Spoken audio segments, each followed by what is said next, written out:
This is a sport. One of the dumbest sports ever invented. Slap fighting is the sport where two people trade quote-unquote slaps with each other multiple times until all rounds are completed or someone's windows get shut down. This sport, disguised as a CTE exchange, was brought to us by the lovely continent of Europe. These dudes brought us MMA in a car, MMA basketball, and medieval MMA.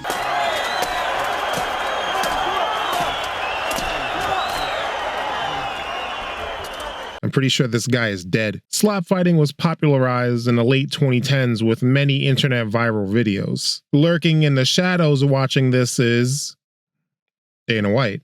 I want to oil you up. What the fuck does that mean? Dana decided to cash in on the popularity of this and create his own promotion called Power Slap, one of the most delusional things ever created. We're number one in all of sports. And when I say all of sports, if you take the NFL, the NBA, the NHL, F1, WWE, and who am I forgetting, and added them all together, their numbers don't compare to slaps. This is number one bullshit. Yeah, in actuality, Power Slap got a show on TBS and was canceled in one season due to poor views. Then it got banished to Rumble, which is like the Temu of video platforms. Power Slap is a thing that's mostly good for short form Instagram reel type of posts. Like you're scrolling and you see a clip of a guy getting hit with a human equivalent of a 404 error, and in response you go, "Damn!" And that's pretty much your relationship with Power Slap. We are never going to live in a world where people are paying for these events hand over fist and have people gathered around the water cooler discussing last night's Power Slap fights. But we would get a video game, a mobile game actually. I guess those big console publishers don't know what they're missing, right? Let's check it out. Power Slap the game starts out with you slapping a guy and him no-selling it, before Amazon Prime delivering a concussion straight to you with free shipping. Eventually you wake up to Dana White, who tells you to bulk up.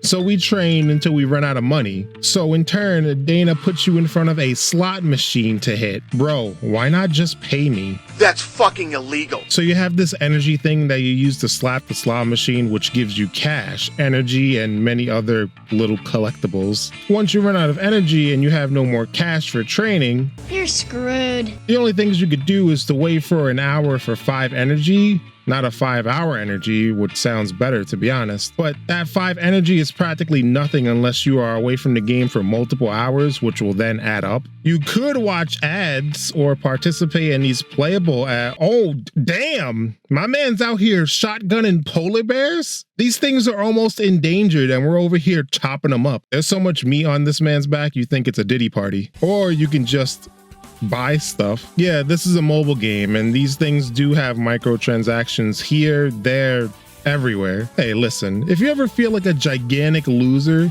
just know that there are people out there that buy the Power Slap Battle Pass. So at this point you have to be asking yourself, when does the slapping begin? Yeah, I'm not going to sit here and tell you guys that I expected some type of all-time classic from a free Power Slap mobile video game of all things, but I at least expected a little, you know. Fight's over. Yeah, that. But what we really get here is a casino game that's disguised as a Power Slap game. I mean, look, slot machines, match 'em, and this is what I think is supposed to be Plinko, but I can't see because my screen is blacked out for some reason. Got me staring at my own reflection and shit. And once in a while, you'll land on these 3 slap icons in the slot machine, and that gives you the opportunity to slap another player.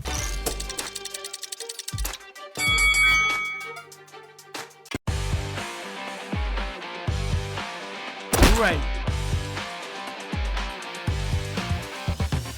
But this can happen to you as well if you don't have shields equipped. So if you take a long enough break from playing the game to get some energy, you'll be punished by having your character get slapped up while you're away, and it costs money to recover. So there's no winning here. But still, I'd like to do some actual power slapping. Well, after you complete gym training, it's treated as a level, and when you beat enough levels, then you can make it to a Power Slap event. Now, these slap fights last about as long as this sentence does. You just line your meter with the green part and it's over. Best shot of the match.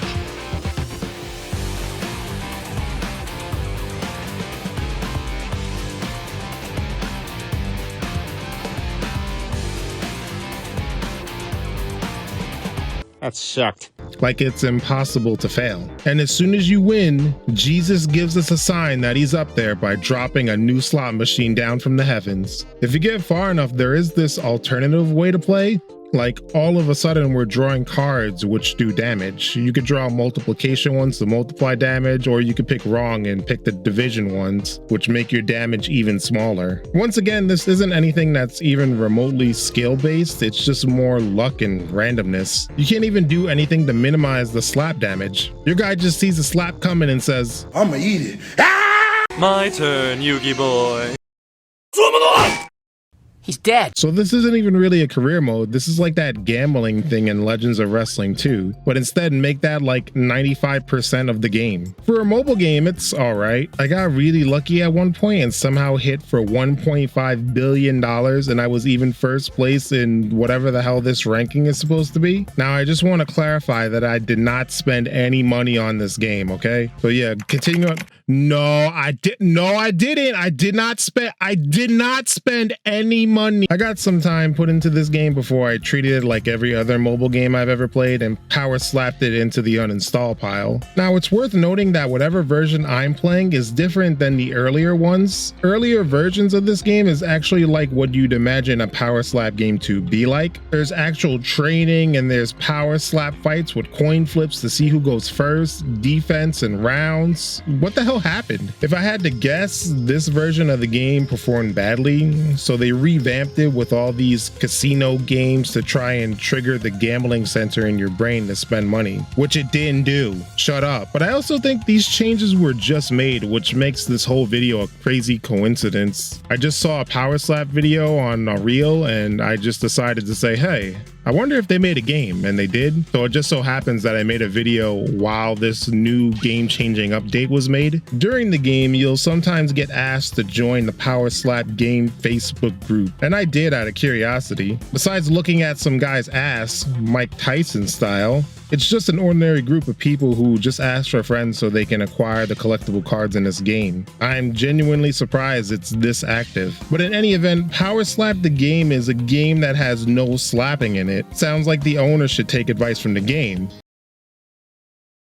PS2 era simulation games were a different breed when it comes to the liberties taken on the simulation aspect of them. Some of these features were developers just going off into the wackiest tomfoolery they can possibly think of. Look at MLB 06 The Show on PS2. There's a mode called King of the Diamond where you either rep the Bloods or the Crips and play abbreviated baseball with these cardboard cutouts, bumpers, and giant hit it here bonus signs. Madden 08 on the PS2 had a fantasy league where you play against weird teams like this one here. A team made up of scoundrels, cheats, and rogues. The deceivers will do anything they can to gain an event. Man, you didn't even need to create this team when you have the Patriots already in the game, my man. NBA Live 05 had introduced the Slam Dunk Contest. Now, for whatever reason, dunk contests in video games up until this point have been pretty non-existent. Isn't the dunk contest the most popular NBA All-Star Weekend activity? We would get the three-point contest for years and even some skills challenges, but if you want to dunk, you really had to wait until NBA Live 05. I'm playing 07, but it's the same for the most part. Now I know what you're thinking.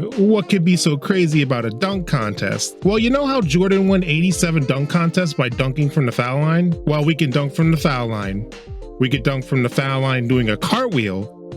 We could dunk from the foul line while putting the ball underneath our legs. We could dunk from the foul line with our elbow in the rim. We can even dunk from the three-point line.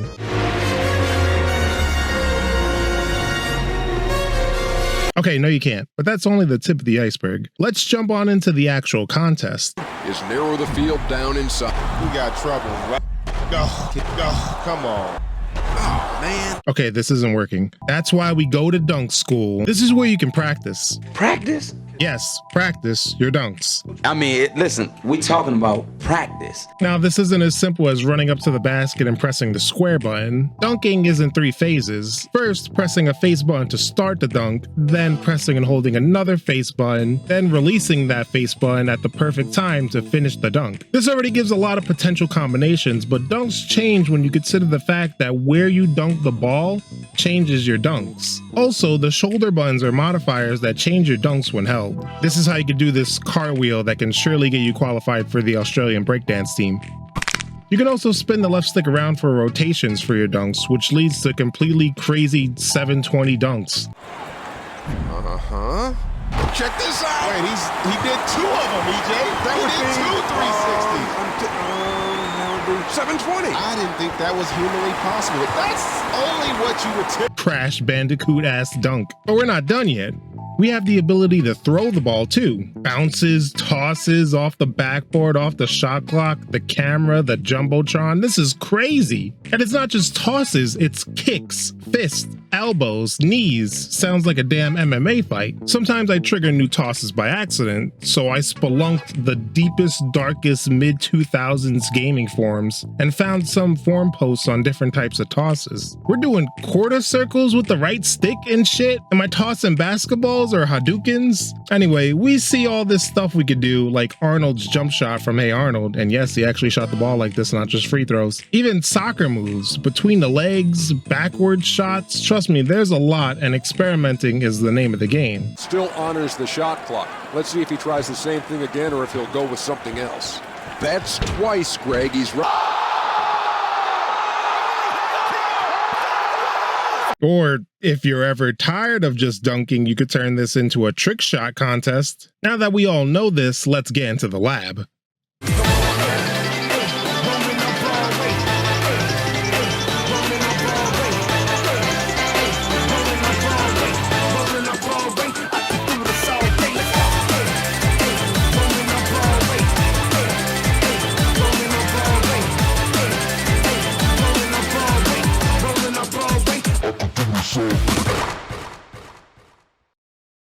Now that I've practiced enough, I want to use someone else that's bred from the ground up to do nothing but dunk. The Experiment. I changed no ratings on this guy except dunking, and that's it. And jumping too, because that goes hand in hand, really. But that's it. Oh, and strength, because I want the dunks to be a little emphatic, you know? But that's it. I kind of want him to be a little fast too. But yeah, this is my guy. I don't know why he has a Kids Next Door toupee on his head, but I'm just gonna let him rock. Oh, and it turns out you can't even use created guys in this contest. Well, that was a waste of time. I guess Julius Erving is good enough. Playing in the actual contest instead of just practicing is a little different. You're on a time limit to complete a dunk. If you miss a dunk, you have a chance to retry it. Also, you don't have access to the Jumbotrons and cameras to bounce the ball off of in practice mode, so naturally it'll take some time to do this. I'd like to bring up the commentary, at least for this mode. There's already some sus lines in here. My boy is feeling it. I told you, keep stroking it. Pause. Even going as far as to insult you. Seems to be somewhat of a timing issue here. I'd rather be home watching you attempt to dunk. I'd rather be home watching me attempt to dunk. Hey, that's not a bad toss. Off of the Jumbotron. That would have been nice. It would have been, but when are we going to get some execution out here?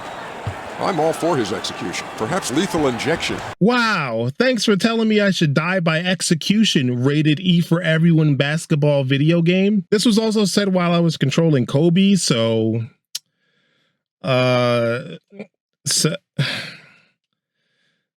yeah, so after experimenting with it, I put together something good. Now one of this guy's favorite moves, there it is. He got it done. He did anytime you can add a little bit of creativity other than just call it a 50, but you gotta say... Bro, what is a 10 dunk to you? This was crazy. This has to be some form of hating. Doesn't help that LeBron immediately responded with this. Out of the way. That's a little different. And I think that is going to be a winner for him. I tell you what, that definitely will warrant a high score. Anytime you can float like that.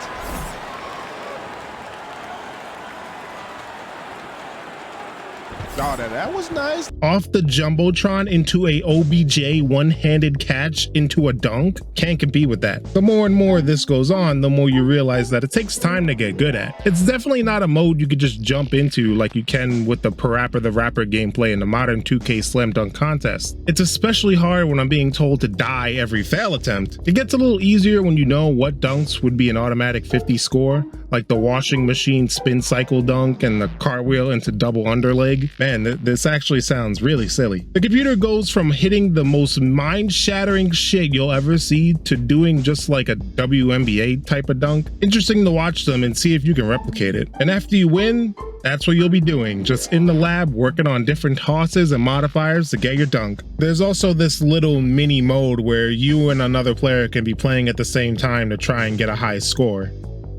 Aborted? Whoa, I didn't know we were getting all political now. This slam dunk contest would debut in NBA Live 05 and would be discontinued in NBA Live 10 for some reason. This, along with the NBA 2K8 slam dunk contest where you can jump over cars, I'm okay, are the only good dunk contests that have ever been put into a game. And since this video is going to fall short of the algorithm-pleasing 10-minute mark, we'll talk about the NBA 2K8 slam dunk contest. Brought to you by Sprite. now I'm ready. On the surface, this looks similar to the live one, and it kind of is.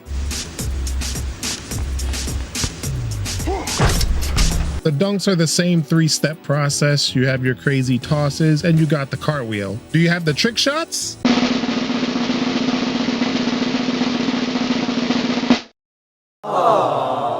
I guess not. Something that is different is this basketball game has battle damage or some shit because your jersey can rip and soak in your shorts, looking like SpongeBob at the beach. Also, you have no balls or ass, so there's that. But there are some differences. You use right stick motions to dunk. It kind of reminds me of skate in a way. You can do simpler flicks, but you can also do these circular motions for harder dunks. This mode is also more pick up and play friendly than the NBA Live one. You could just spaz out with the right stick and get dunks that way if you want. And catching tosses are much more easier in this version than NBA Live, which felt like doing a physics project at times to catch this damn ball. The main thing about this dunk contest is the props. You can throw in a bunch of props to jump over. This is where the game gets a little funny. Oh shit! The computer tries to play it smart at first by going for simpler dunks early on, but as the competition goes on, they start bringing out the prompts for higher scores. I like both slam dunk contests. Live is more challenging and absurd, while 2K has the benefit of pick up and play, and having significantly smoother animations as 2K games often did. But as far as today goes, 2K seems to be content with button prompts in their slam dunk contest. And as far as modern day NBA Live, well, Perhaps lethal injection. there are baseball games that are exclusive to Japan, and there are baseball games that are exclusive to America. And that about makes sense, as the sport is mostly popular in those markets. Releasing a baseball game in Europe doesn't really make any sense, as baseball is about as relevant there as eating small portions is relevant here in America. But there would be one baseball game that was released in Europe and Australia that Americans never got, and that game is League Series Baseball 2. I don't know what happened to League Series Baseball 1. It doesn't exist. Now, League Series Baseball 2 is, I don't even know what. It's just madness. The whole game is just a mess of noises and effects. Here, just look at any play. 3-2-3. Now batting. Third, a big man in the batting line. A slide. The ball flies between the right and center fielders. He hits the first ball. The right fielder's running for it. And so is the center. The third base runner scored. The bat, the second, he got it. To third base. The batter passes second and is heading to third.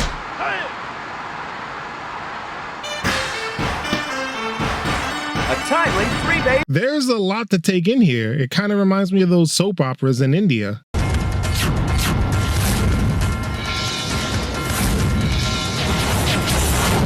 There's so many dissolve transitions, so many overlays. Everything needs a sound effect or a video effect. A fly ball? Here's an effect for it. The bat has this ultra instinct effect along with the baseball itself. Throwing the ball will have a whoosh sound effect. And there will also be a sound effect for when the ball lands. The most absurd is when a base runner is stealing and we get, I don't know, a first person view or a POV of the ball, I guess.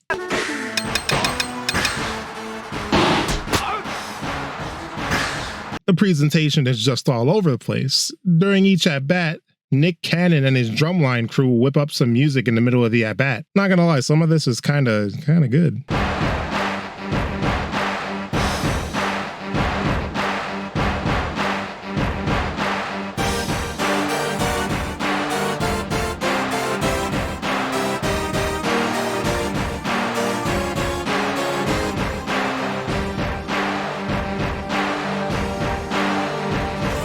Of course, these type of games wouldn't be complete without a terrible announcer. An ordinary fly ball. He's got it, it's an out. An infield fly. That's not an infield fly. There was no one on base.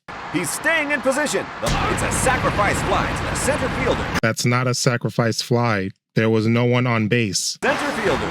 His batting average is over 30%. Throws right and bats left. 2 outs. A runner. Will he go for a hit if he gets a good ball? I'd hope so. That's kind of the point of the game. Now batting. 5th. Third baseman. His batting average is over 30%. Right batter's box. 12th. 12th what? Home run! What captivating batting. A home run. They narrowed the gap to 4 runs. Can they keep scoring? 6-6. The score is 6-2. It's not 6-6. 1 out. No runners. What was that? A pitch. The batter swung and missed. I'm not editing that in. Yeah, a Japanese commentator inadvertently jumps in every once in a while. 1 out. No runners. No strike. 1 ball. Which we'll get into a bit later, but man, how does this even happen? This has been Hank Johnson. Hank Johnson? Who is that? I don't think this is him. But if it is, I'm not voting for your ass. The graphics are fine for an early PS2 game. These guys make some crazy faces, and the player models get more or less detailed depending on how close they are to the camera. So 1 second they look normal, and then the next they look like a paper mache cutout. One of the things I'm actually impressed with is the time of day actually changes throughout the game. When it gets dark enough, the field lights will turn on in response. Cool little detail. It can actually rain in the middle of the game too, and stop in the middle of the game as well. You know, I always love that even these weirdo bad games sometimes have features that today's modern games don't even have. Also, the sound effects when it rains is just nasty. Fly ball. The left fielder's running for it. To third. Now the first between second base and shortstop. Here he comes. 1 hop. Good fielding. It's just rain, bro. It's not Nickelodeon slime. Why does it sound like that? And here's what a walk-off hit looks like. 12. The ball flies between the left and center fielders. Fly ball. He comes for. He got it. The second base runner passes third and batters. Now he's crossed the game was undecided until the very last minute. What a dramatic finale. This has been Hank Johnson, coming to you live.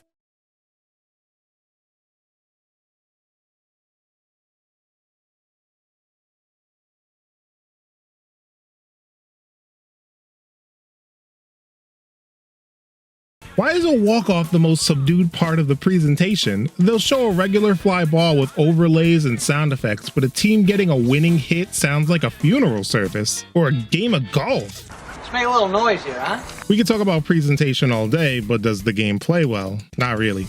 Hitting is much harder than it needs to be simply because they use this angle that is off-center. It's not completely behind home plate like virtually any other baseball game you've ever played. It can be hard to see where the pitches are going. It's even more difficult when you see what some of these pitches look like. That's just ridiculous. A curveball that starts at Yao Ming's eye level, then drops down to Hasbulla's. This is #1 bullshit. How am I supposed to lay off that? So this just leads me to swinging at anything and hoping. I feel that the hitting is just random. Majority of my hits are bloop singles. There are times where I thought I hit the ball well, but it just doesn't go anywhere. On the groove yet. Right. There we go. That's dude, going right into his glove. All right. There are times where I feel like I swing at hittable pitches and the ball goes nowhere. But I'll swing at a pitch out of the zone and I'll get an extra base hit. I don't get it. I'm sure there's something to it, like player ratings and whatnot. But where the hell do you access the player ratings? See what I mean? This game is a damn free-for-all. Throughout my time playing this game, I've only ever hit 1 home run. That's it. From wind up, the ball flies between the... It's flying! What perfect timing! Will the wind work for him? He comes forward. It started... There it goes! It went into the stands behind right field. The first batter's homer.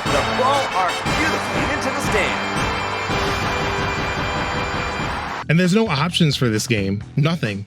Just verses and story. Pitching and defense overall is a complete bore. To pitch, you just press a face button and move the cursor. That's it. There's nothing to tell you what face button throws what pitch. It's just a guessing game. There's no real mechanic or skill to pitching, so you can just always place your pitch wherever you want. But even that's a lie, because you can only throw it in these certain cubes, which makes pitching even more limited than it already is. Speaking of limited, you don't control fielding at all. Every play is automated except you choose a base to throw to. When fielding a ball in the outfield, you always throw the ball straight to the cutoff man as opposed to straight to the base. Considering how slow everything is in general in this game, it just makes it where extra bases are taken for no reason.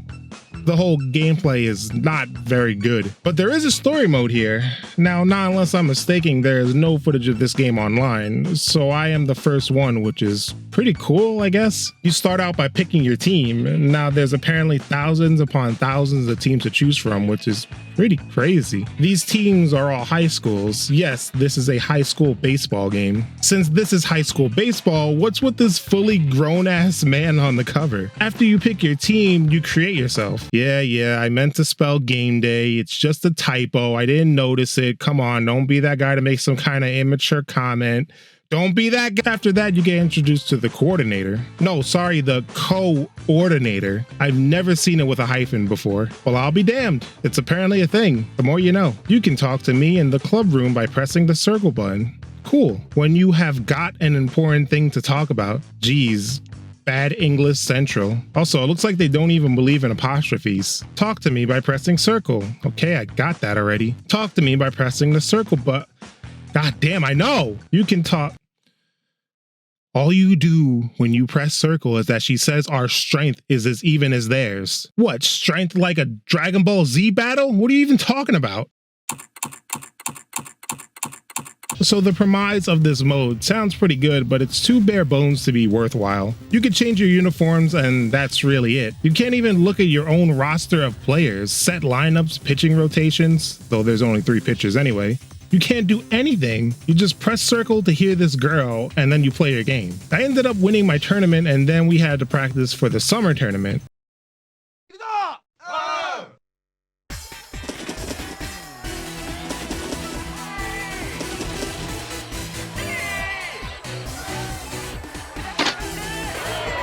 We get a little mini game of batting practice with this pitching machine and then fielding drills. Throughout this, we get little indicators that certain stats are being affected. But once again, there's not a single place you can look at your roster or stats or attributes. I wish you could, mostly to see what kind of names these dudes have.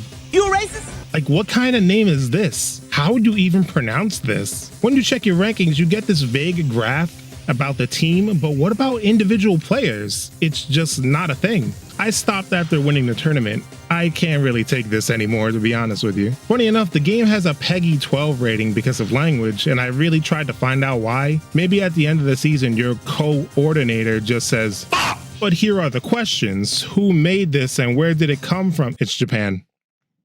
I think we all knew that. Yeah, I think the Japanese commentator popping in and out of existence gave it away. League Series Baseball 2 is really just one game a part of the Keishin series. Games that revolve around Japanese high school baseball on this tournament called Keishin. The publisher Mid-Ass seems to take these low-effort shovelware games and just publishes them to PAL regions. But why baseball? The sport that is all but non-existent in Europe, especially in 2001. In any event, trying to dig and find some hidden gems in the PS2 library is a tall task because the majority of them are going to be like this.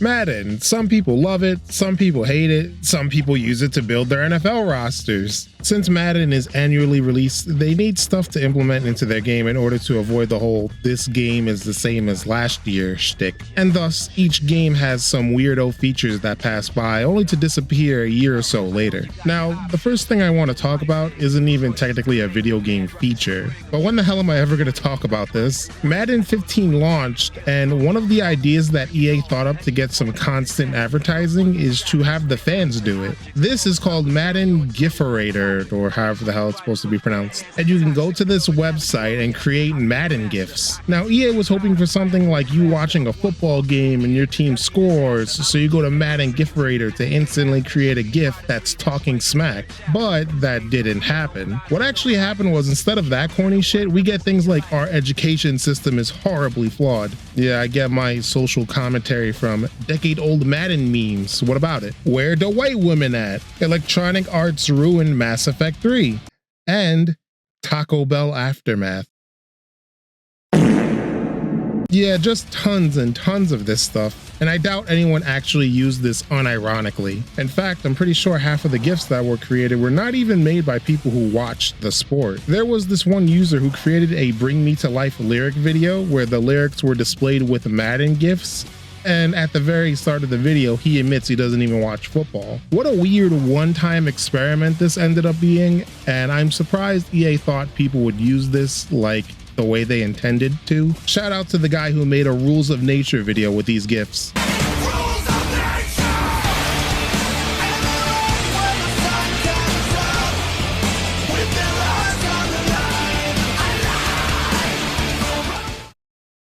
Hey guys, do you like how I sound? Probably not, but imagine if I sounded like this. What's going on, everyone? We are out here sounding like the broadcaster from PT. Look behind you. I said, look behind you, like you're sensing some strange. Yeah, so Madden had regular TV broadcast commentary for it. Oh, take this shit off. Madden had regular TV broadcast commentary for the longest time. But for Madden 06 Next Gen, they decided to do the most realistic and fun thing they can possibly think of. And that's removing the TV broadcast, one of those people being John Madden himself, by the way, and replacing them with a radio broadcast. Back to pass. Passes it right. It's complete. Taylor breaks it down. Picked up 9 on the play. Two questions. First one is why? Second one is what the fuck, why? And the third one that shouldn't even count because I said there will only be 2 questions. Who the hell listens to football on the radio? I mean, seriously, who? I don't even understand the concept of this. Madden 06 Next Gen was clearly trying to go for the realism aspect, but how on earth is radio more newer than a TV broadcast? Pardon my grammar. This would be like going to watch the 87th Fast and the Furious movie, but it turns out that it's a silent. The EA radio guy would only be around for 3 years. I always thought Madden could use more button mashing. I'm sure like 3 people have ever said that, but here's a feature for you. Madden 10 introduces Fight for the Fumble. In real football, when there's a fumble, the ball all of a sudden becomes a big magnet that attracts 250-pound men in spandex, aka my mother, and everyone has a mosh pit on the ball fighting for it in a big pile. Madden 10 tries to replicate this. When there's a fumble, players dive on it, and then it transitions into a WWE Royal Rumble elimination minigame for about 15 seconds, and whoever wins this bout of button mashing gets the ball. This sucked because button mashing isn't fun, and if you suck at it, then you lose almost every time, even times where your player clearly lands on the ball first. I'm all for the pileups, but this is one of the worst features they ever added. And if I remember correctly, this was on by default for online play too. This thing was gone after Madden 11. One random thing I want to say about Madden 10 is that the cover and the UI is clearly based off that year's Super Bowl between the Steelers and the Cardinals. So what the hell is up with this one random Eagles fan in the title screen? He even seems confused as to why he's here. And speaking of fans, man, you know I like football, but I watch the games for the fans. I'm sure nobody has ever said that. But here we have the Create a Fan feature from Madden 05. Here's where you can create a fan that will be seated in the stands. I'm a Jets fan, so we can't use bags as headwear, unfortunately, so I have to pick this cool little jet hat. This right here is the fan. This guy will go down in superfan history along with Fireman Ed, Barrelman, and this thing from the Chargers. And this Asian lady, I guess. Look, I got a touchdown. Look at my fan. None of these people are him. Okay, another touchdown.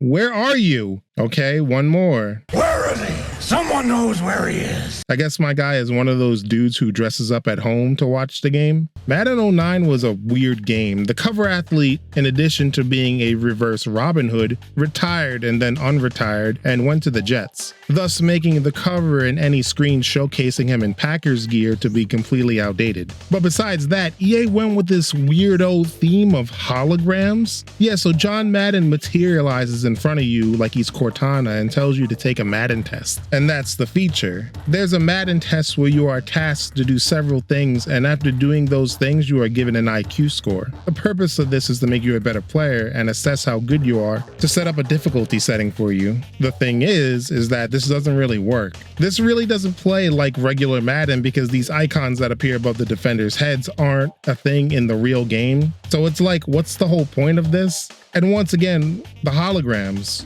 Why? And again, this was only here for a couple of years and gone. Now, in the middle of John Madden talking to you, you might have noticed something in the background. Yep, invisible rings on a pedestal. Shout out to Dan Marino. This was introduced in Madden 08. In that game, the more you level up and do special achievements, you can unlock more and more of your ring and customize it. After you get up to a certain point, you are given a code to actually purchase the ring. EA teamed up with Joshlins to make a custom Madden ring for a fee of $150 to $500. Is there anyone out there watching this who bought this ring? I've tried to find a real picture of one of these things, or a testimonial, or anything, but I didn't have any luck. Either nobody bought this, which makes sense considering the option to buy the ring wasn't brought back in Madden 09, or everyone that bought them got hit with post-cringe clarity that they bought a fucking Madden ring and decided to bury the memory. One of the things John Madden was known for was the telestrator, a thing where you draw on the screen in real time to showcase something to the audience.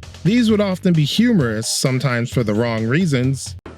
That's a penis. But to me, Trader would never be in Madden, except Madden on the Wii. Here's where you can use the motion controls to draw whatever you want. This is one of those things that I wouldn't mind coming back. I feel like it would be easy, especially considering all the consoles today have some type of motion control. Back to Madden 09, we have Madden Rewind. This is where you can undo a play like Prince of Persia, The Sands of Time.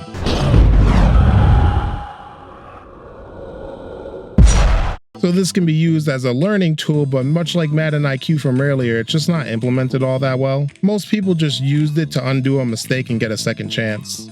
Nothing can be worse than undoing an interception just to throw another interception. This would be another feature that would disappear after like a couple of years. Let's end with some controversy. It's the QB Vision Cone.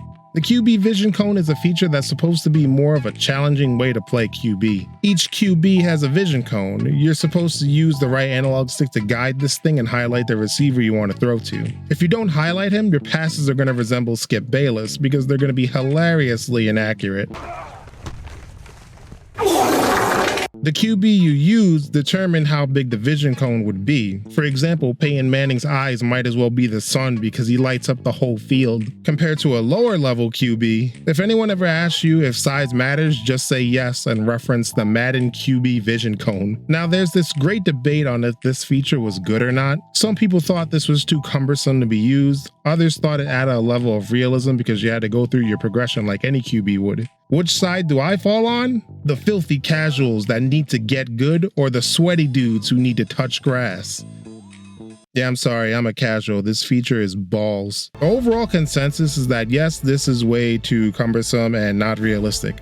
Your eyes in real life can move faster than this spotlight with the right analog stick ever could, so what's even the point? You can counter and say that you could just hold R2 and press a button to lock onto that receiver without ever using the right stick, but doesn't that defeat the whole purpose of this feature? When you add in a new feature that's supposed to replace or enhance regular gameplay mechanics, then they need to, actually enhance it. Take a look at Fight Night Round 3's total punch control. You could just press buttons like you always could to throw punches, or you can use the right analog stick motions. The difference here is that you have access to haymakers with the right analog stick that you do not have with just ordinary buttons. This gives players an incentive to use total punch control despite being harder to use. Look at MLB The Show, there's different pitching mechanics. There's this meter that's easy to understand but very unwieldy at times. There's this right analog stick pitching where you have more control but is a little harder. But then there's pinpoint. Pinpoint is by far the most difficult because you have to trace patterns with timing. But if you can get good at it, your accuracy when pitching is significantly higher than the other methods, and that's why pinpoint is preferred, at least in competitive circles. Going back to Madden's QB vision cone, there's no competitive advantages or anything. It takes the simple one-step process of pressing a button to throw a ball and makes it a multi-step process. I guess the only thing you could say is that you can look off receivers, but it wouldn't work against humans all that well, because they know you can instantaneously change who you're looking at. This feature would be locked onto PS2 versions of the game and wouldn't make the trip over to the PS3 360 generation. And its legacy would end up being some people calling others who didn't use it scrubs every couple years on some gaming forum. And that'll be it for this. There's some other things like Madden cards before all the microtransactions hit, game flow, and in the older Maddens, an ambulance would come on a field and run people over. No joke, but I think I covered what I needed to cover. You know, a lot of these features didn't work out, but at least they tried. Now look on the back of any Madden box. What used to be an area for showcasing what's new with this iteration, we instead get showcase confidence and swagger across the virtual gridiron in your favorite game modes. It ain't about the money, Spider-Man. It's about the swagger. Over the course of sports games, we have many different playable characters. Dozens upon hundreds upon thousands of baseball players, basketball players, hockey players, football players, other football players, other football players, pro wrestlers, and combat sports athletes. But here's the burning question that'll be asked for centuries after the human race dies out. Why buy a WWE game to play as Stone Cold Steve Austin when you can play as Fred Durst instead? Keep on rolling, baby. From celebrities to fictional characters, we'll look at a lot of the cameos that sports games often have. And trust me, there are a lot of them. Ooh, I thought I had a big tattoo. So trying to find a place to start with this is like trying to find one of those many single ladies that are supposedly in my local area. It's impossible. So let's start off with Midway Games, because their games were full of stuff like this. You can make a whole video on NBA Jam itself, and there actually is one. You have Mortal Kombat characters, game devs, and political figures as well in these later games. I wonder how many people ever said, God, I can't wait to get home to play as Sarah Palin. Like, what is this even supposed to be? Like, what is this? This extended to other Midway games as well. MLB Slugfest had plenty other unlockables, like many different animals, of course the Mortal Kombat characters, and even Todd McFarlane? Okay. NFL Blitz had Mortal Kombat characters as well. And Red Card 2003 had the frickin' SWAT team. These games are truly random. And we can go on, but we'll be here all day with these Midway games. Tony Hawk is another thing that has had its fair share of weird cameos. Spider-Man, Iron Man, Darth Maul, Shrek, Wolverine, Doom Guy, Gene Simmons. If you remove the context, you would think I'm reading off of a 10-year-old Super Smash Bros. Character wish list. And look, you even have Mark Henry's kid all grown up. I like how the Call of Duty soldier is just called Call of Duty Soldier. Yeah, this was before soap was invented and shit. Not to be outdone, EA Skate has Isaac Clarke you could skate around with, and with his very own hoverboard. NBA 2K has a ton of celebrities in their games. Here's a fun Google game to play. Type NBA 2K, then a celebrity's name right after. Odds are they made an appearance in some way or the other. Justin Bieber? Yep. Jay-Z? Sure. Spike Lee? Obviously. I don't know. Jake from State Farm. I don't even know why I just said that. I don't even know why I'm just bothering with this. There's no way he's in any kind of video game. Hey, neighbor. Are you? Jake from State Farm. Oh, you hang out here, bro? Yeah, hey, right next to the course in your neighborhood. Hey, that's dope, fam. Huh, this isn't even anything new to these 2K games. NFL 2K had the crib, where you walk around your own house, answer a random phone call, and... Hey, Steve-O here. You ready to show me what you got? Hey, it's Steve-O! You can have the likes of Steve-O, Carmen Electra, and David Arquette challenge you to games of NFL 2K5, where they trash talk you the entire game. Don't Don't get too much attitude on me now. While doing research for this video, Steve-O said that his team name was the Banana Tuggers, but the actual game, they're just called the Dream Team. Yeah, he couldn't get away with that shit. But all of you watching now know. Combat Sports is just as insane when it comes to their cameos. Fight Night Round 2 has Little Mac from Punch-Out, and in Fight Night Round 3, you can have the Burger King mascot train you, which might have you going from looking like this to looking like this. The EA Sports UFC games are no strangers to these cameos as well. Ring announcer Bruce Buffer and UFC President Dana White are fighters you can select, along with the likes of Isaac Frost and Andre Bishop from Fight Night Champion. Bruce Lee is also in this game and it's playable. And all of these are pretty cool, but not all that weird. Yeah, Bruce Lee is not a UFC fighter, but he's a martial artist. Yes, Isaac Frost and Andre Bishop aren't real, but they are video game combat sports fighters. And Bruce Buffer and Dana White aren't fighters, but they are involved in the UFC. You want to see weird? Have a look at Ready to Rumble Boxing. Michael Jackson, Shaq, Bill and Hillary Clinton? Like, you want to talk about random? This is an actual fight you can have in a fully published, real, unmodded video game. Who made this? Oh, Midway. That actually makes sense. What's even cooler is that Michael Jackson mocapped and voiced himself while taking no payment for any of it. I guess that just adds to the legacy of MJ being a pretty weird guy, and that's putting it lightly. Wrestling games. Boy, oh boy, wrestling games. I've already mentioned Fred Durst, but look at this. Judgment Day is here.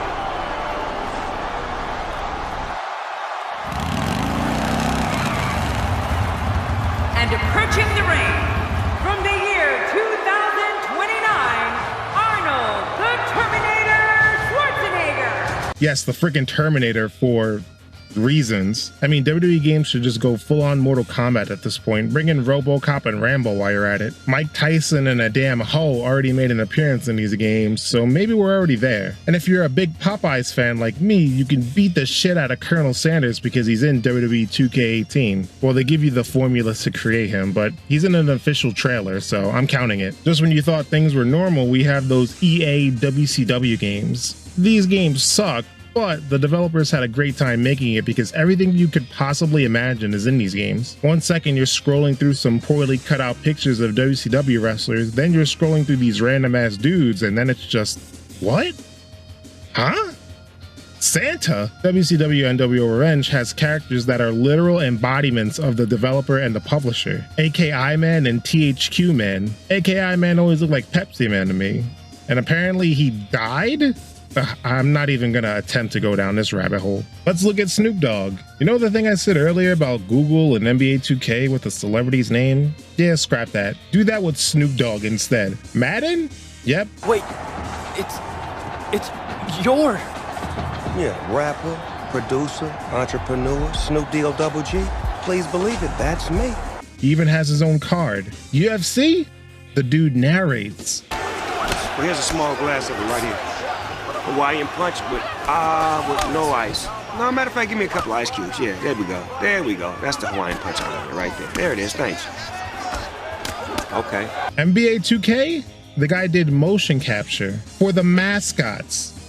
What? He's in NHL 20 where not only is he a playable character, What a shot for the Toronto Maple Leafs in dramatic fashion. he also does commentary as well, not to mention the various ads that he was involved in throughout the years. Also, he's an unlockable character in True Crime Streets of LA, which isn't a sports game, but I just wanted to point it out because I was one of those kids that printed out locations of those damn golden dog bones on GameFAQs and whatever. Super Mario has had his own sports games, but did you know that Mario and his friends were in EA Sports games? Just hearing that sounds like mixing Doritos with milk. But it starts to sound good when you realize I'm talking about EA Sports Big. Mario, Luigi, Princess Peach, they're all unlockable characters in the GameCube version of SSX On Tour. They are also unlockable in the GameCube version of NBA Street Volume 3, which looks hilarious because the characters don't even reach up to their waistline, but in true Mario fashion, they jump super high for dunks.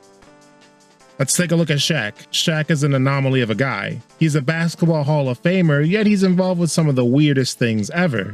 Firstly, the guy endorses everything under the sun. From Icy Hot to general car insurance to printer ink. He endorses so many things that you can make a top 50 list of things he endorses. He had his own poorly received movie, his own poorly received video game called Shaq Fu, where he fights different kind of monsters that got a crowdfunded sequel that was just as poorly received. Why do you keep saying gold bond? I get paid every time I say gold bond. Gold bond, gold bond, gold bond. And he's been in some video games, like Tamagotchi Life for some reason. I already mentioned that he's in Ready to Rumble Boxing, but he's also in UFC Undisputed 2010 if you enter a secret code in the main menu. So if you ever wanted to wonder what it would look like to have Shaq fight with Kimbo Slice, now those same 4 people can live out that fantasy in UFC Undisputed 2010. There are so many more. But the final thing I wanted to talk about is the weirdest, randomest cameo in general. There's a long list of Tony Hawk ripoffs, from The Simpsons to Mickey Mouse to Solid Snake.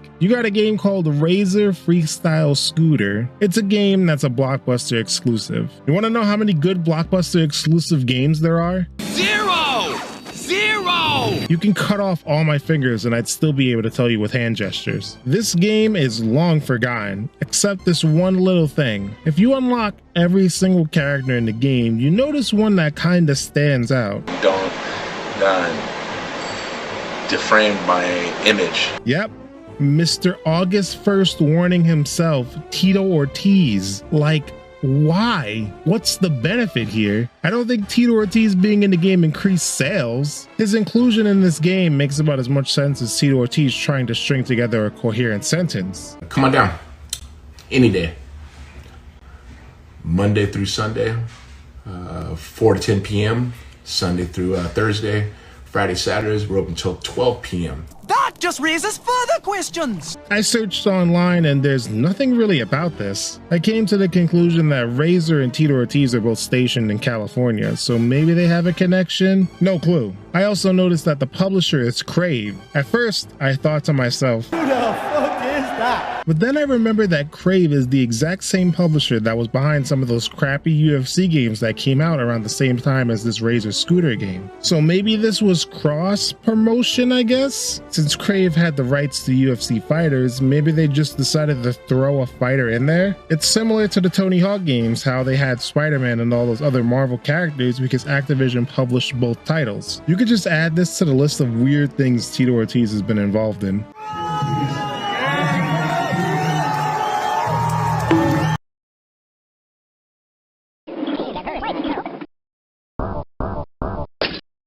Ah, yes. Elf Bowling. Elf Bowling was a game that was viral before being internet viral was even a thing. This late 1990s freeware game would often be passed around various emails. You'd open it up, pray that it's not a virus, and... Hey Santa.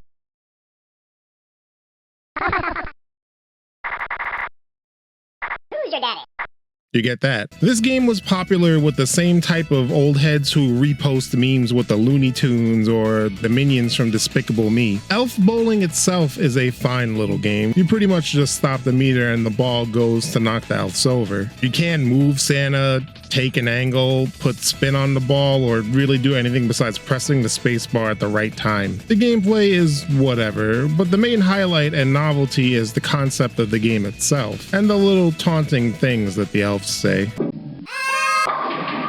Is that all the balls you've got, Santa? And really, that's the game. There's some story to it, but I skipped it by accident. I like to think the elves stole Santa's sack of toys, and then Santa's like, I'm gonna get my sack back, dude. And that's how we got into this predicament of committing the world's best workman's comp scheme known to man. The game made an impact and even still has loyal supporters to this very day. Like, look at this review. FYI, game is still around. Ex-wife hasn't been around for 21 years. Okay, man, that's cool, I get. Oh. P.S. I'm 64 years old and refuse to grow old. Well, that's a good way to look at life. I'm glad you're doing okay. By the way, my wife is 17 years younger than me. All right, my man, I don't think anyone really asked. And you'd think that would be it for Elf Bowling. Just a one-off little game for laughs. But there was another one, and another, and another, and another, and a whole lot of these damn things. Well, if Elf Bowling 2 was released today, they would claim it's clickbait because there are elves, sure, but there's no bowling to be found here. Instead, it's just a game of shuffleboard where you use the elves, in thongs by the way,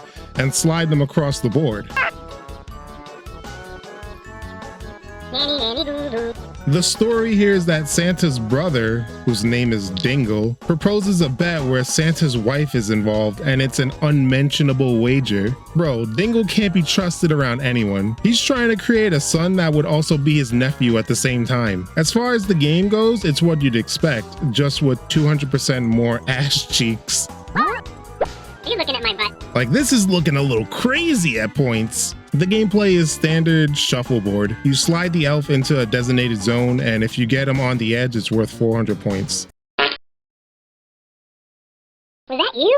But be careful, Dingle can knock your elves off the board. The one really interesting mechanic is that you're on a ship and the boat is constantly swaying, so you have to time your shot with the tilt of the ship as well. Besides that, it's another nice little freeware game that gets chuckles and not much else. When it comes to Elf Bowling 1 and 2, these games were repackaged and shat out on the DS and Game Boy Advance with no changes made or features added to them at all. It's fine when this is a free little game, but when you start charging money, well, that's no good. And no good it was not. Elf Bowling 1 and 2 is one of the lowest reviewed games of all time. The IGN reviewer said, and I quote, "It looks absolutely retarded."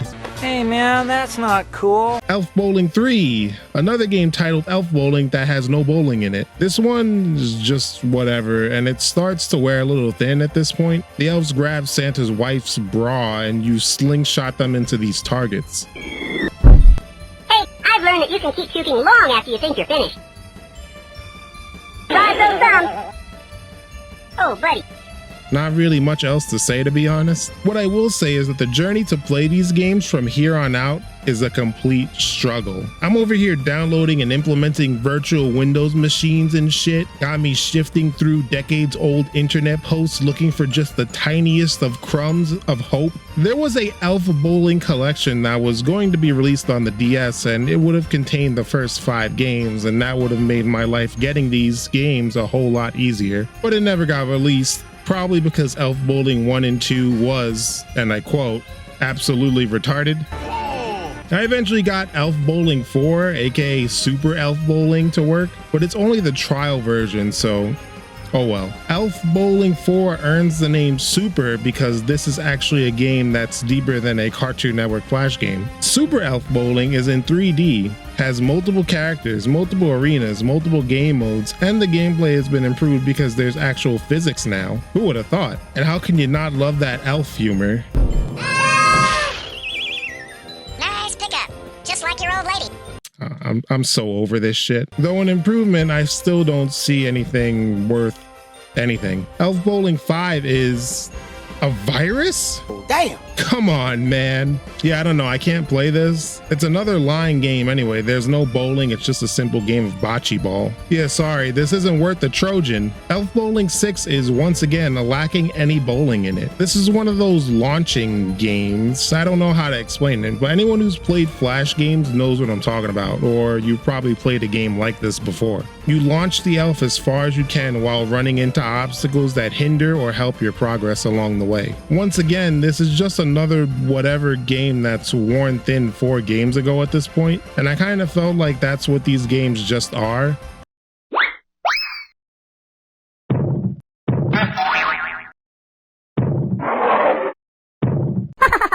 But Elf Bowling 7 and 1/7, what a title, and Elf Bowling Hawaii Vacation are like actual games that are, you know, video games. So Elf Bowling 7 and 1/7 I couldn't get to work at all, but we got Elf Bowling Hawaii Vacation to work for 45 minutes. And it seems that Hawaii Vacation used the foundation that the 7th game made. So I'm pretty sure the 7th game is just as good looking at gameplay. Firstly, in Hawaii Vacation, we are actually bowling. Secondly, the game just has a better presentation about it. The elves have a reaction when getting hit, and they can even be eaten by sharks. A fucking shark ate me! The new big addition is the power-ups. When bowling, you have free control over the ball. You can run into these power-ups that help you, like a big ball, or you can flood the lane with obstacles for your opponent, like this oil slick. Look, I'm about to get him with this oil slick.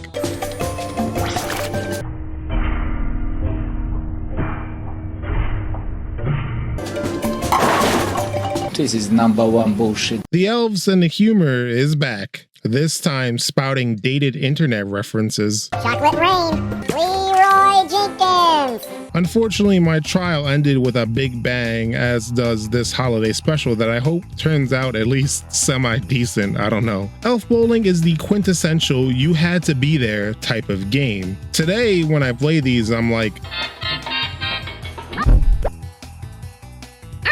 That's not funny! but when I was 6 playing this, I was like, Hey, Elliot Farkas. They tried to make this into a series, and props to them for trying, but a lot of these games are just nonsense outside of the novelty aspect of them. They finally got it right with Hawaii Vacation and 7 1/7, judging from the gameplay, but Elf Bowling has been missing for over a decade at this point. Even all the games are really difficult to get a hold of because of all the sites that sold them are gone, and they're not listed on Steam or anywhere else. Would you guys actually believe that Elf Bowling got its very own movie, and it's one of the worst received movies of all time? I mean, come on, how bad could it be? Slavery makes the world go round. Whoa!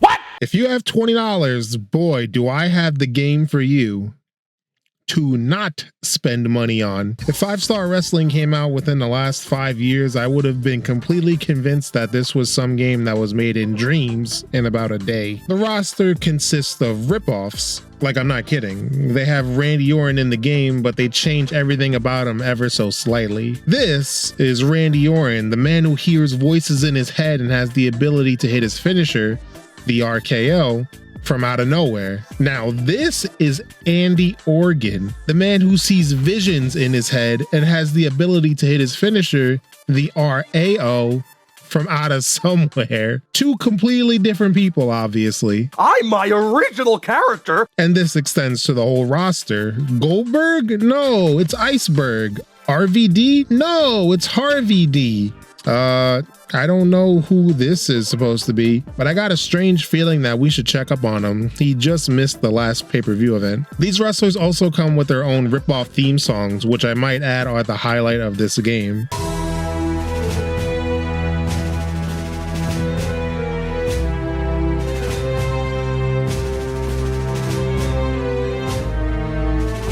Iceberg, Iceberg, Iceberg. Why is no one else chanting?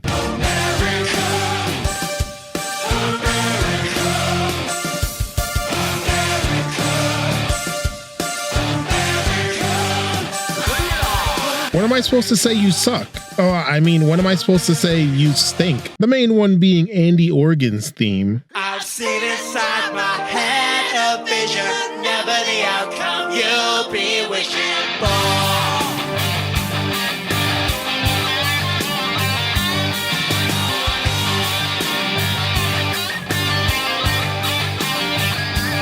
This whole game is like that "what is blank doing in the impact zone" TNA meme, but in video game form. Now, this is a parody obviously, but even more interesting is that in the wrestling bios, it's stated that Johnny Maivia models himself after the Great One, which implies that in this universe that 5-Star Wrestling is in, The Rock exists and so do all the other regular wrestlers. These guys are just knowingly stealing from them, but it doesn't matter, pun not intended. You could say that Harvey D smokes crack instead of weed. You could say that Curtis Angel popped muscle relaxers instead of perks. And you could say that Andy Organ pisses in women's bags instead of shitting in them. The main thing is the gameplay, and does 5-Star Wrestling deliver on that? One.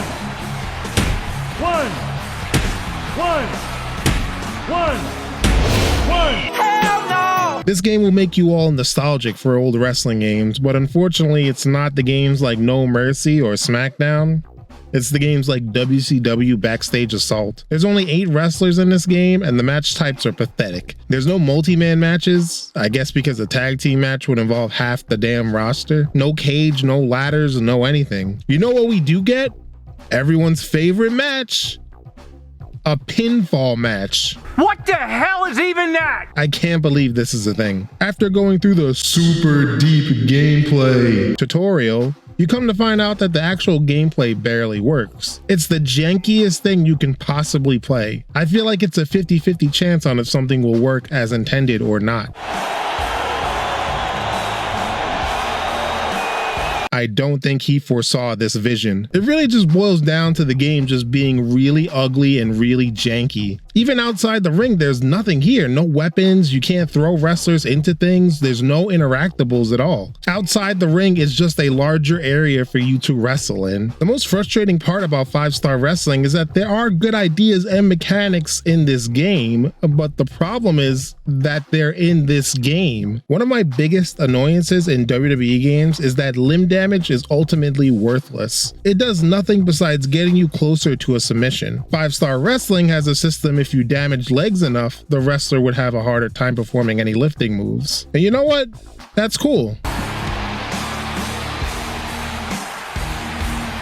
Are you alright? There's also the counter a finisher with another finisher thing, which once again is something that's cool, just not in this game. The shoulder buttons on the top are modifiers, and one of them is specifically tied to moves that specific wrestler would use. And the movesets are pretty varied in this game, I have to say. I don't know how hard that is considering the size of the roster is not even enough to fill a Call of Duty deathmatch lobby, but still. And finally, as a heel, you have access to illegal moves. 3 illegal moves is a disqualification.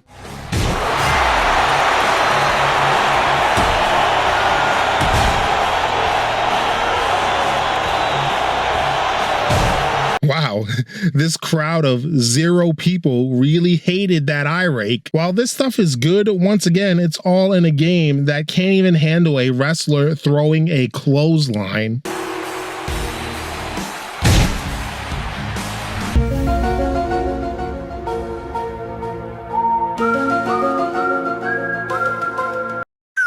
There's no story mode or anything. The game just has this challenge mode where you have 3 to 5 objectives to complete in a match. Stuff like do a certain move, get their health down to a certain point, avoid your health getting down to a certain point, win in a certain amount of time, etc. These matches are spread out into different categories, like wrestlers themselves have a category where you only play as them. Matches have their own categories too, including the pinfall match. I'm sorry, but I've never seen something so stupid in my whole life. As a matter of fact, No Holds Barred doesn't really make any sense in this game either because there's no weapons. Oh, what, unlimited eye rakes? Give me a break. These challenges aren't really too tough, but for some of them, I don't see how it's even possible without playing with the sliders. Here I have to win a last man standing match in under 3 minutes and 50 seconds. Bro, it took me damn near half an hour to win this. I damaged my opponent so much their body was all black, crispy looking and shit.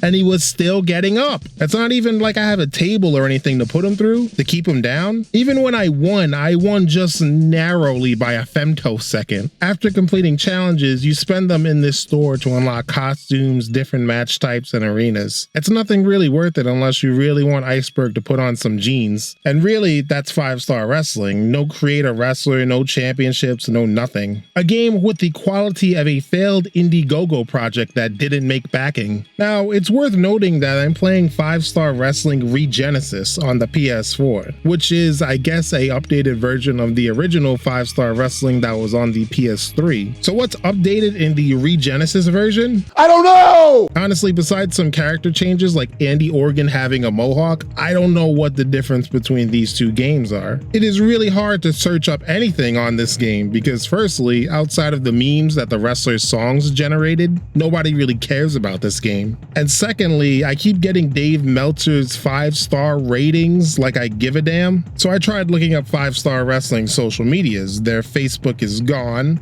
One of the developers of the game still had their YouTube videos up though. One video had DDP talking only for the description of said video to confirm that DDP is not in this game. One has to wonder what the hell was even the point. From what I'm to understand, when the PS3 version launched, Players were promised DLC that just never came. They abandoned the PS3 version to work on the PS4 version and titled it Regenesis. Here they promised even more DLC. I found the 5-Star Wrestling Twitter account and it's saying that they signed Rey Mysterio and AJ Styles to appear in this game, but neither would ever appear or even a parody version. I really wanted to play as Glimmer Conundrum. That's my Rey Mysterio parody name.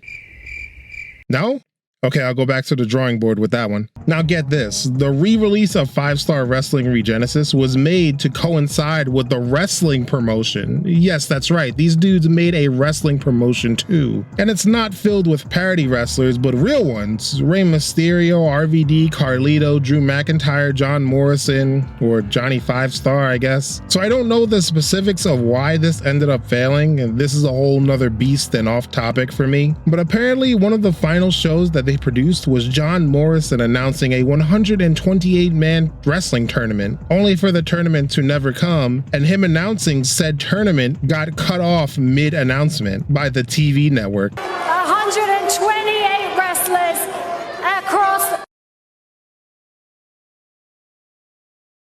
TV nowadays sucks.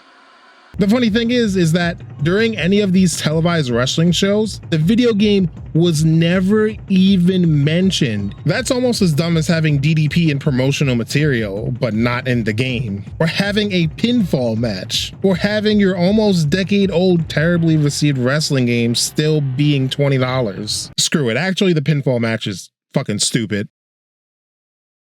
With super popular athletes comes super popular athlete endorsements, which means super popular athlete endorsed video games. Yep, taking a random sports athlete and slapping their name on a title of a random game. I mean, why buy just baseball when you can buy Tony La Russa baseball instead, right? We'll take 20. Well, there are times where it's not just a regular old sports game, and developers go above and beyond with the athlete's license to create some weirdo games. The most infamous example of this is Shaq Fu. Shaq has more endorsements than I do subscribers, so it's no surprise that this dude has his very own video game. In this SNES game, Shaq is in Japan for charity and comes across an old dojo. Drink Pepsi. Shaq is then flung into the second world, where he looks hilarious running, by the way. The plot is quite literally the same thing as Michael Jordan Chaos in the Windy City, even going as far as both games using frickin' charity for plot convenience. You know EA published both games? Anyway, I'm not going to waste too much of your time on this. I know this game has been covered more than the seats at an AEW show at this point, and I really don't have anything new to add. It's a bad game. Shaq Fu is a fighting game, and you know how most fighting games make the main character or most popular characters very accessible and easy to use? Ryu and Ken in Street Fighter, Sub-Zero and Scorpion in Mortal Kombat, Mario and Smash Brothers, Bad Mr. Frosty and Clay Fighter, you know, all the classic fighting video games that everybody loves. Well, they made the bold choice in Shaq Fu to make Shaq the very worst character in his very own game. He's horrible. He has no reach and can't cover any sort of distance at all. Compared to characters that can teleport and can do 100 front flips into a sword stab, you are very much outmatched. Hell, even the green monster that sprinkles Diddy dust is a better alternative.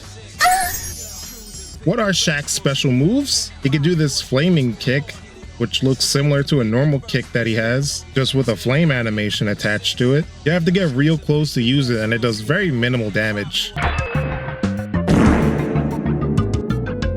And you have this airbending Destructo disc. Combining attacks from two bald animated monks sounds good on paper, but not here. This thing has a startup animation and does nothing really. The move is also a little weird. You do forward, back, forward punch to do it, but sometimes Shaq will throw out a punch, then the move activates, a sign of a poorly made game, which I'm not gonna go too deep into. You all know this sucks by just looking at it. So I try to beat the game, even going as far as to turn the difficulty down to easy. Pussy! And the game crashed when I got up to... Yeah, besides novelty, this is worthless. But we ain't done with Shaq Fu yet, or at the very least, Shaq-related games having Shaq Fu in the title. In 2014, an Indiegogo project was posted. Shaq Fu, A Legend Reborn. The first Shaq Fu was terrible. One has to wonder, why couldn't Shaq fund this himself? Oh, I'm kicking everybody's ass. Kicking it. See, you couldn't even see it. See, that's that new move. I might give you the cheat code for that move.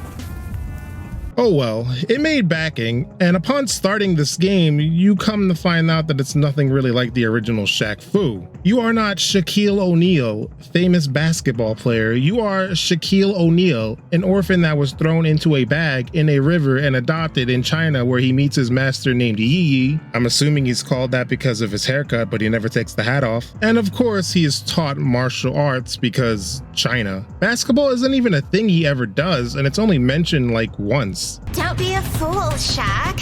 I can give you all the money you could ever imagine. If I wanted money, I would have become a basketball player, demon. Playing the game is different from the original Shaq Fu because this game is not a fighter, but a beat 'em up instead. To describe it in 3 words, mindless button masher, which isn't always a bad thing. The game is fairly simple. It can be satisfying to beat up hordes of people as the guy from the NBA on TNT. The game tries some variety, introducing new enemies like this fat guy, this other fat guy, this other fat guy. Oh, another fat guy, huh?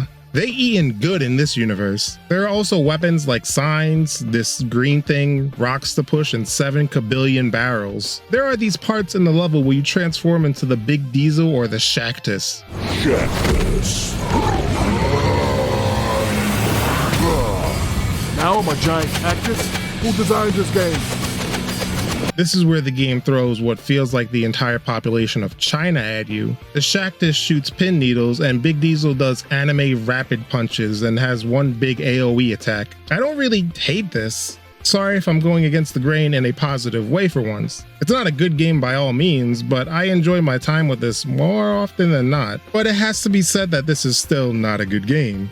After you reach the 3rd level, you get a little tired of it at that point. Hey, look, they got my YouTube salary in this game. That's crazy. The game throws 7,000 enemies per screen, and while fun for a bit, the game is not mechanically interesting enough to keep me entertained for the duration of the game. There's even a section where Shaq calls out the developer about this.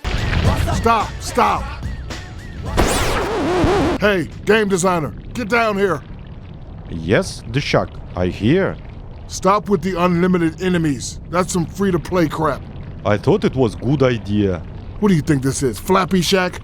Okay, I give you something freaky fresh.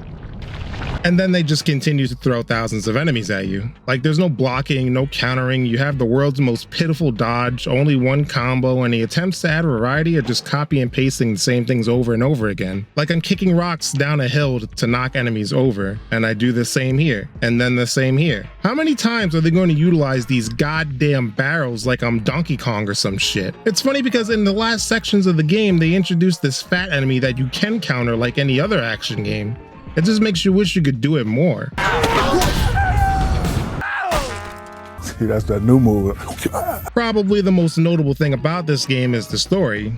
Shaq is tasked to take out celebrities who are disguised as demons, each boss being a parody of a celebrity. Doing this automatically makes your game dated. Like, come on, Justin Bieber nowadays? Who gives a damn? That hate boat has sailed over a decade ago. Even when this game was released in 2018, it was outdated. Imagine 10 years from now, I make a game and the final boss is like the Haktua girl or some shit. It's just dumb. Speaking of outdated, this game's dialogue is just full of dated internet references and memes that no one unironically says anymore. Seriously, bro, do you even lift? Oh, God. Turn the game off, man. Terrible. Another thing that was criticized was the over-the-top stereotypes, like Shaq's teacher, Yi, is very clearly a white dude doing his best Asian accent he can. Those kids just jealous because you such big boy. I mean, your turds must be bigger than their heads. Your feet must be the size of... I get the point. Or how about these German guys that are led by Mel Gibson, huh? I can't decide whether to wear chaps or lederhosen to the cotillion. Or this enemy type that's a black guy who weaponizes grape soda. Are you one of them new Ghostbusters? No, my brother. This here's grape soda. Sodium benzoate, Dasho purple, and high fructose corn syrup to top it off. So you can run and tell that, homeboy. I'm no prude or anything. I'm not offended, and some of it does get a chuckle out of me, but this stuff is so low-hanging you'd expect to hear it in a middle school in like 2007, not a real video game. Even the ending is super unsatisfying. It's sequel bait. You have to take out one last celebrity, and that's Kanye West. Now, on my screen, there's something called Shaq Fu. Out of curiosity, I played the first level, and it's in France, where you fight a bunch of people that use baguettes as weapons and wave the white flag, while Barack's super move is calling in a drone strike. What? I like Shaq Fu A Legend Reborn way more than the original, though the game has the same internet reception as the original. It's not bad. Probably why the game has such a bad reputation is because of the Indiegogo campaign. You can look at the comments today and still see people saying they never got their reward. I have no clue who the developer Big D's is, but I'm pretty sure this company was just made to make a D's nuts joke, and honestly, I respect them for it. This whole campaign just blatantly lies. We'll look through each statement in the game section to see how true any of this really is. Okay, play as Shaq. Yep, we're good so far, 1 for 1. Intricately designed combo system that leaves room for a variety of fighting tactics. This is just a subjective thing. Like, I can say this video you're watching right now rivals Citizen Kane in terms of meaning, but in reality, you guys know this is just some dumb shit I'm doing. The game has one combo. I can't let that slide. That's a lie. Pimp your character with new moves and abilities. Select from different fighting styles or combined styles and create your new discipline. Shaq is not customizable in terms of cosmetics or fighting style. That's a lie. Challenges for even the best players. Sure, I guess I'll give him that. Adaptive AI keeps the game exciting. The AI walks in a straight line to attack you. That's a lie. Battle against hordes of enemies. Yeah, that's definitely true. Take the challenge up to a new level in unforgettable smackdowns against awesome bosses. The boss battles being awesome is the questioning part, but I'll give it to him, I guess. Once you beat a boss, you unlock him and you can play as him in the game.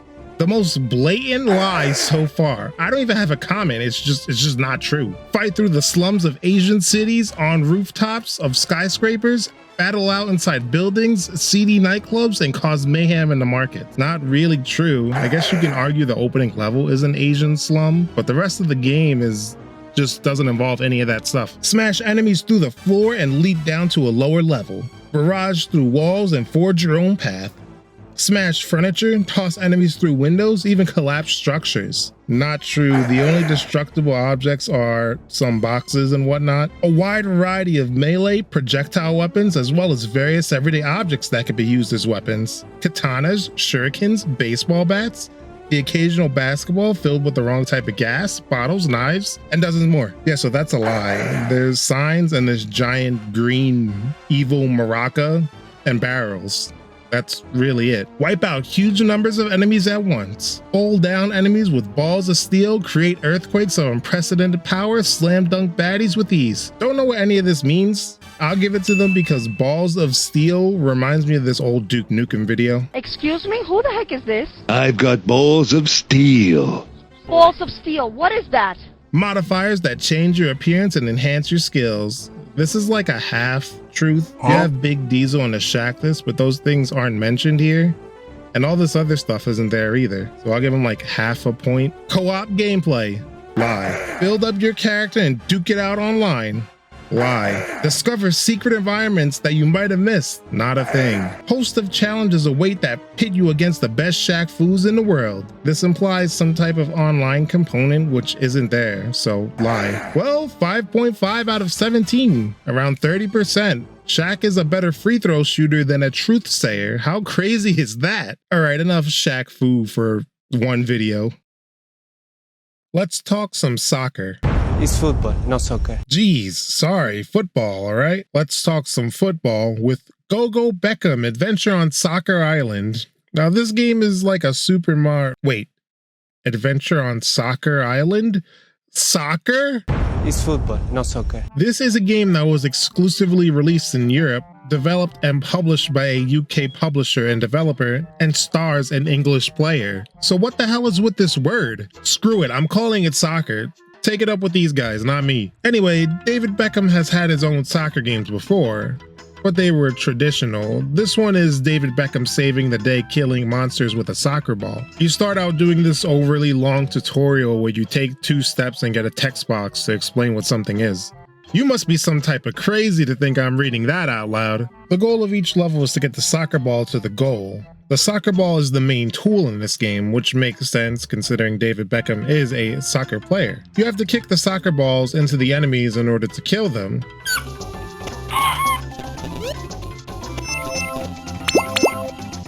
You can come across other bonus soccer balls to get throughout the level. It can be cool using the ball, but it's more annoying than anything, to be honest with you. Beckham can't really do anything by himself. He needs the ball to kill enemies, to collect coins, to end a level, to do his taxes, literally anything. You have to kick the ball into coins in order to collect them, which makes the simple act of getting the regular collectible more work than it really should be.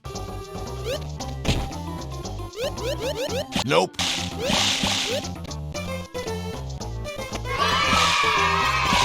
The art style is charming and the level design is decent. You aren't going to run into anything overly too challenging or crazy. And overall, the main thing here is that you are playing a game starring a soccer player where you kill things to save this island. Besides that, it's an alright little game. Don't really have too much to say.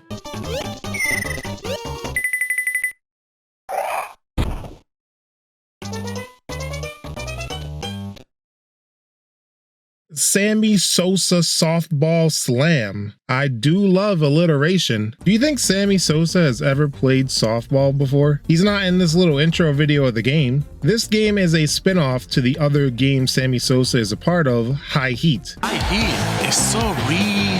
When you start this game, you are immediately greeted to these characters. These look like scrapped Mike Judge character concepts. You know this is an accurate depiction of softball when you have a dude that looks and runs like this. This is a simplified game of baseball. Nothing but the sounds of pure baseball. Big swing! Great hit! Yeah! It's caught! Oh yeah, there's this announcer. The throw home! Hey now! It gets by! Whoa! It's out of control! Nothing but air! Here's the pitch! Big swing! Great hit! Shut up. Uh-oh, it's Ingrid! Uh-oh, it's Kira! Uh-oh, it's Was! Uh-oh, it's Wendell! Yeah, that's enough out of you, man. Holy cow. Speaking of cows, did you hear that? Be alert! Be alert! Are we on a barn or something? I'm gonna go in a replay and look around. Whoops, did not mean to look at this.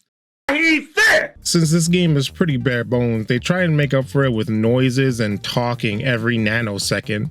It's like ADHD, the video game. If it's not this goofball announcer or the cow noise, it's the actual players. These guys just say stuff, but the number one thing they always say is how my shoes are untied.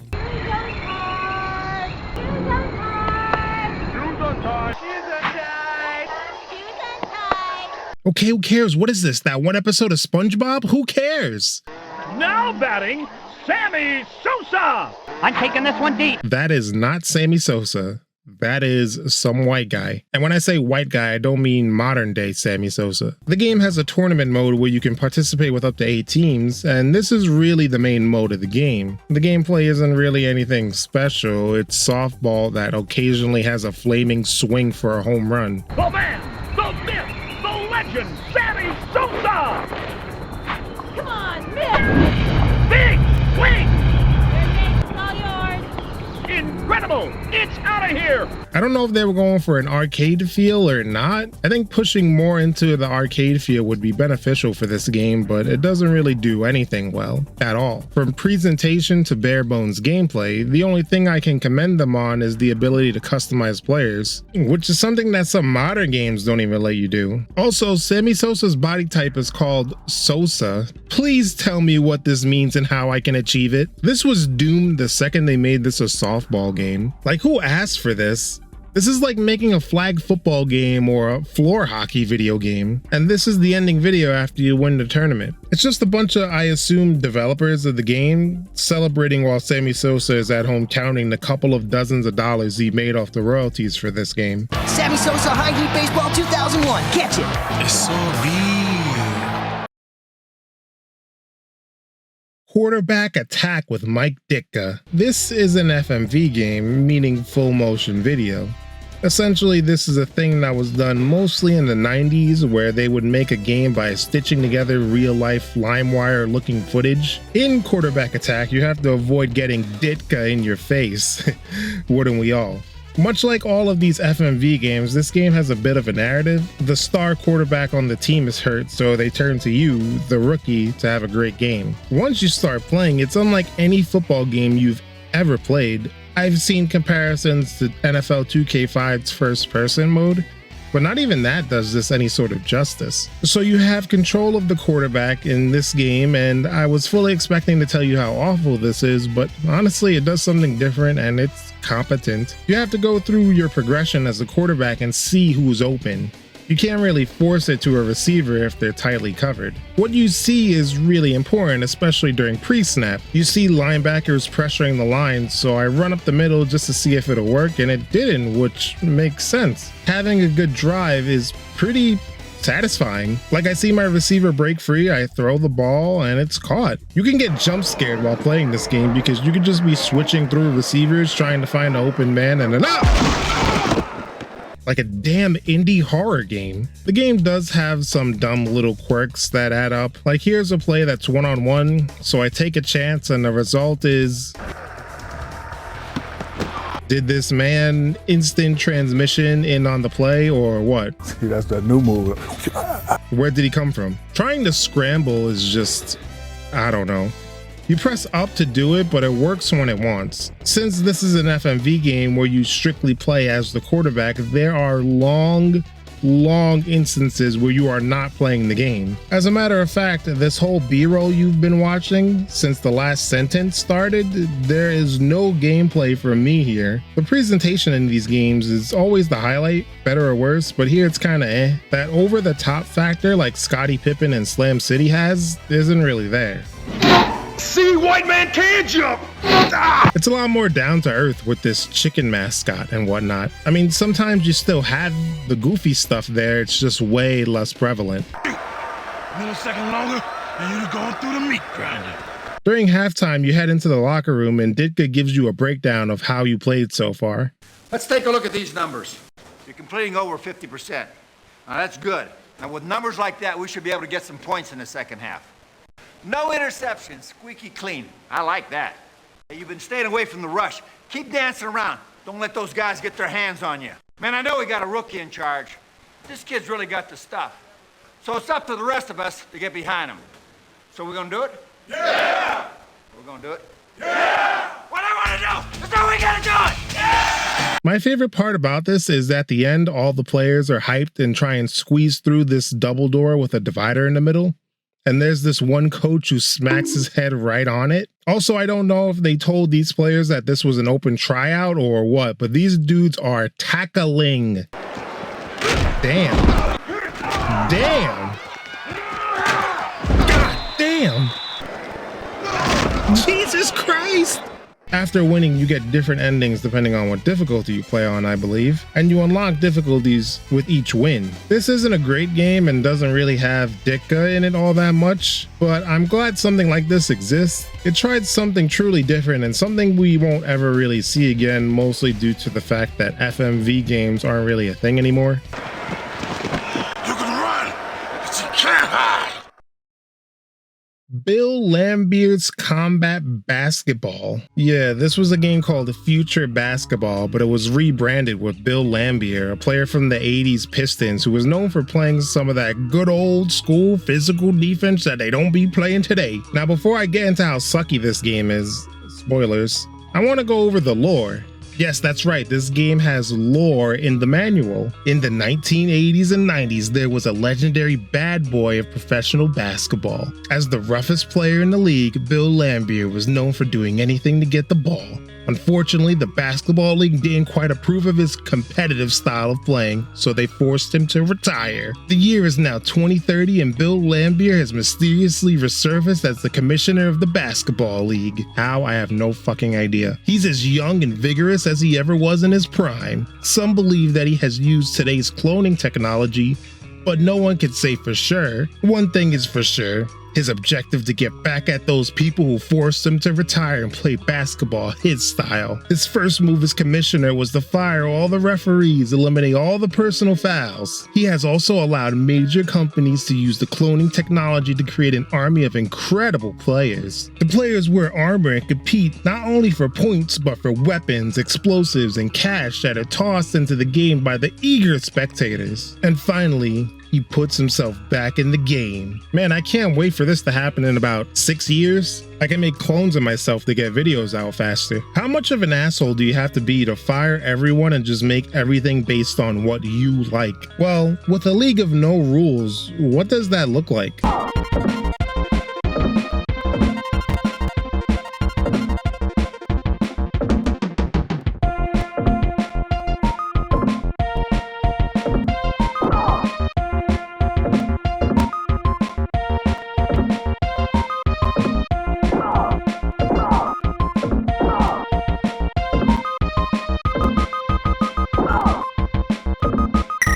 Like shit. The cloning technology definitely works because all these dudes have been cloned from the same mohawk guy with no basketball skill whatsoever. This barely even resembles basketball and everything feels terrible. Something as simple as passing is done in a way where the ball is kinda sorta passed in the player's general direction. Making a basket is just random and rarely ever goes in no matter the circumstance. It's pathetic. I got this one. Damn. Okay, I got this one. Damn. Okay, I got this one. Damn. Okay, I got this one. Damn. Okay, this one I got. Damn. This one. Damn. I got this one. Damn. This one, I got it. Damn. This one's going in. Damn. I got this one. Yeah, I went in. Like, was that an Angel Reese simulation? What the hell? Nothing says great basketball like a 4-0 game at halftime. Man, these players sure are incredible, right? Now, what about those weapons? Oh, you mean this thing that looks like a hockey puck and piss pills? I don't know what these are. What's the draw to this game? The fact that you could shove other players? See, that's that new move. Let's leave this one in the past. Now, MMA legend Demetrius Mighty Mouse Johnson actually had a game. You probably think he'd be a part of a beat-em-up or something like that, right? But actually an endless runner? Yeah, an endless runner, Mighty Mouse Dash. You control DJ, and I think you know how these games work. As far as how is this compared to any other endless runner, it's fine, I guess. I'm just getting started.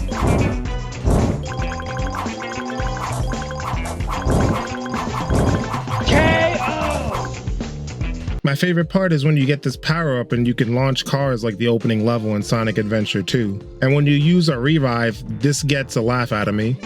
Oh shit, there's more! Once you've played about 10 minutes, you've seen quite literally everything the game has to offer. Even the other unlockable level is just the same thing with different set dressing. But we aren't done with endless runners. We have Ronaldo Kick and Run, which lives up to the name because you are Ronaldo. I think he's bow-legged or something, and you're kicking and running. This one's better than Mighty Mouse Dash simply because of the soccer ball and its ability to open up different paths. It makes things a little bit more interesting, and the verticality of the levels as well. But once again, it's just another endless runner. Messi also has an endless runner, but whatever, enough of this.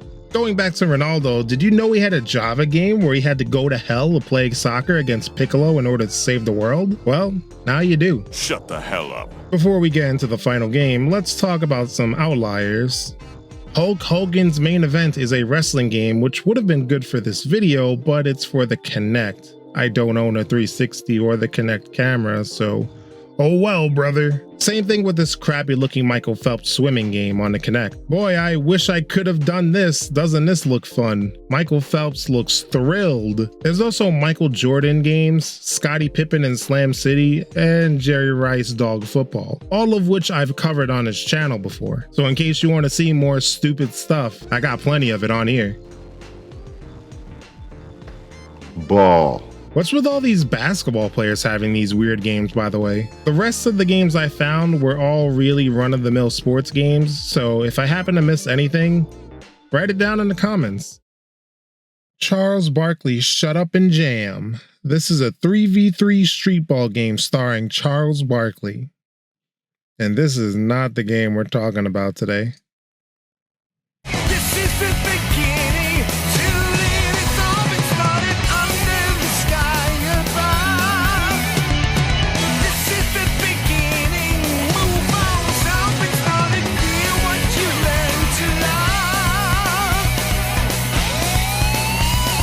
Barkley, Shut Up and Jam Gaiden, the unofficial official fan sequel to the original. I'm technically cheating by including this because it's not endorsed by Charles Barkley as far as I know. And I don't even know if Charles Barkley knows this game exists. But oh well, it's Slam Jam time. So how do I even explain this game? Well, Shut Up and Jam Gaiden is an RPG starring Charles Barkley, LeBron James' great-grandson Balthios, a dwarf who'd suffered an accident that left him permanently deformed, so they had to skin graft basketball texture to his face, and Hoops, which is Barkley's son. It's a shame when you realize the developers of Streets of Rage stole the sprite of Hoops and put it in their own game. How shameful. The story is... The year is 2053. Basketball is dead. I wonder if this has ties to the Bill Laimbeers universe. Charles Barkley performs the very powerful Chaos Dunk in the middle of a game. The dunk is so powerful it killed everyone in attendance. Since that fateful day, basketball has been outlawed. Thus, every player is hunted down and killed, leaving Charles Barkley alone with his son and his thoughts in this post-apocalyptic world of Neo New York, where if you can't slam with the best, then jam with the rest. But things start to turn for the worse when another Chaos Dunk is unleashed on Manhattan, thus killing everyone there. Charles Barkley is blamed and now has to discover the identity of these terrorists and take them out. Now, this is a shitpost game, right? See, my boy Balthios was just killed by Gatorade, but gameplay is surprisingly good. It's a turn-based RPG where you use attacks like free throws and jump shots. I swear these hurt. That's that new move. Each character has their own unique way of attacking to keep things fresh, like Barkley attacks with a basketball, which has a lot of timing meters, where the dwarf has a timer to get in as many attacks as he can. And you have to avoid taking damage with glaucoma and diabetes. The enemies are kind of like these crazy amalgamation of basketball monsters, Gatorade, and Bill Cosby. Geez, this didn't age well. Speaking of not aging well, here's the sarcophagus of Kobe Bryant. Wow, that's not cool, man. Oh God, he's coming out. Kobe, I'm sorry. The story and writing, believe it or not, is actually the highlight here. The plot on a surface level is really dumb sounding, but the theme of the game is treated in earnest. The game incorporates lore from Space Jam and even things like Joanna Man. But like I said, it's treated with sincerity and it can even make you laugh too. One of my favorite parts in the game is where you're in the sewers. This place called Cesspool X, a place where humans go who have had surgery to be more animal-like. You come across a snail who wants to deliver a love poem to a fox. You read the poem and realize it sucks, so you question the love interest to see what she's like in order to write a new poem. So Barkley, Balthios, and Vince Borg 2050, who was a cybernetic android of Vince Carter, write the poem and successfully get the snail and the fox together. Now, all of that sounds completely fucking stupid beyond all belief, but I mean it when I say that this part of the game is filled with great character work and writing. The adventure is well worth it, and I won't spoil some surprises for this decade-old free internet game made in RPG Maker, but I will say that the thing that is built up throughout the entire game is well worth it and, well, chaotic. Shut Up and Jam Gaiden was made by Tales of Games Studios. The whole concept came from a little section on Space Jam's Wikipedia article where it questions if Space Jam is canon or not. The way it was written was pretty vague, so you couldn't really determine if it meant canon to the Looney Tunes or canon to Jordan's life. That's where the warning about this game being canon at the beginning came from. After this game was made, it got tons of success and notoriety, so much so that this game eclipses the original Shut Up and Jam game that I mentioned earlier. So with much success comes a sequel. After all, this game was part 1 of a saga, but it gets weird in a bad way when they announced that they needed funding for this and they had a Kickstarter. We've already seen how bad these can go with Shaq Fu earlier, but at least that game came out. Part 2 would never come out due to a multitude of things such as bad management and a ton of overambitious ideas. This showed even in the Kickstarter. Animated cutscenes? Like, can you really? A Super Bowl ad? I know this is probably just a joke, but what happens if y'all actually hit this? This amount will only get you like 5 seconds for the Super Bowl, tops. Years and years go on and the project was eventually canceled with the source code being put online. This is a dumb little meme game with a ton of heart. It wasn't really meant to be taken to this grand thing, and I think that's the way a lot of us liked it. Barkley, Shutup, and Jam Gaiden has cemented itself in internet history. But how was the sequel's idea of incorporating a Kickstarter? That's terrible.